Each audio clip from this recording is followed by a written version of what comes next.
Assalamualaikum warahmatullahi wabarakatuh. Sebelum menonton, silahkan klik like, subscribe, dan jangan lupa ya tekan lonceng.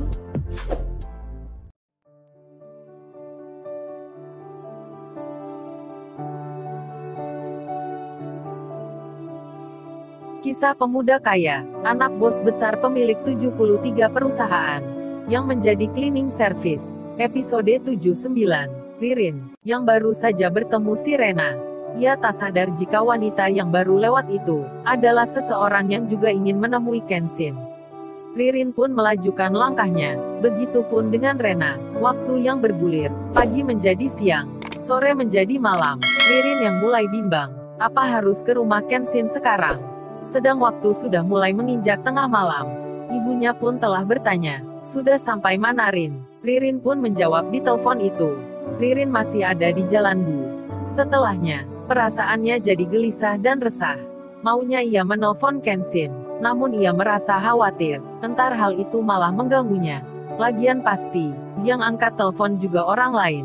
Gimana nih? Ririn sudah mulai bingung, antara berangkat dan pulang. Akhirnya ia pun memutuskan, untuk balik rumah dan menunggu esok hari.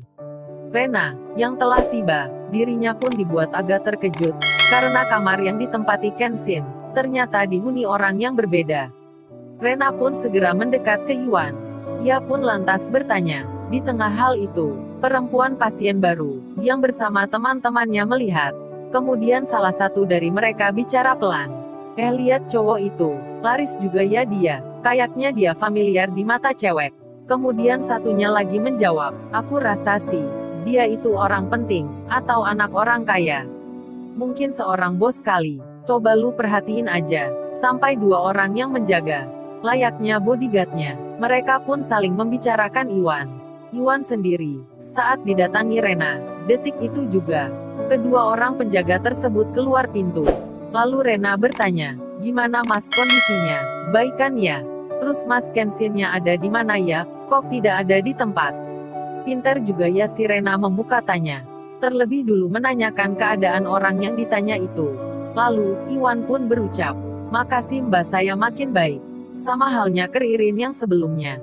Iwan segera saja memberitahukan, kenapa Kenshin sudah tidak ada di tempat ini. Ia bercerita panjang lebar, sampai hal-hal yang tak ada hubungannya pun ia ceritakan. Termasuk, Kenshin tinggal di tempat kos bersamanya. Meski ceritanya kesana kemari, Rena pun begitu senang menyimaknya. Maklumlah, yang diomongin kan orang yang spesial gitu. Akhirnya si Rena pun jadi mengerti. Kemudian wajahnya agak ceria, apalagi, baru saja ia mendapat alamat rumah Kenshin. Lalu Rena pun mengeluarkan sesuatu dari dalam tas yang di bawahnya. Bersamaan dengan hal tersebut, orang yang ada di samping sebelahnya itu bicara lagi. Oh kayaknya wanita itu ceweknya. Duh Iwan, dikira sama Rena nih. Dikira si Iwan cowoknya gitu ya. Suka yang mereka bicarain orang. Kalau gitu biarin aja deh. Kemudian si Rena menaruh beberapa makanan ringan, yang sebenarnya ia bawakan untuk Kenshin. Namun, karena Kenshin sudah tak ada di sini, maka makanan itu ia berikan ke Iwan. Lagi-lagi deh, si Iwan merasa melayang. Angannya kemana-mana nih. Sampai rasa-rasanya ia tidak enak ke Kenshin.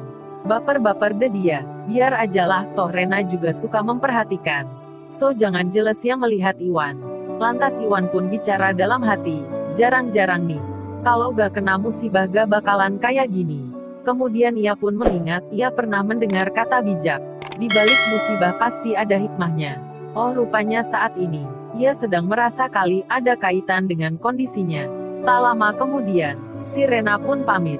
Kauri masuk pintu parkir, lalu, ia pun memarkir mobilnya. Anehnya, tak disangka dan tak diduga, berhentinya mobil itu, tepat berdampingan dengan mobilnya si Rena. Rena pun keluar kamar, lalu, ia pun berjalan ke arah yang sama, saat ia masuk tadi.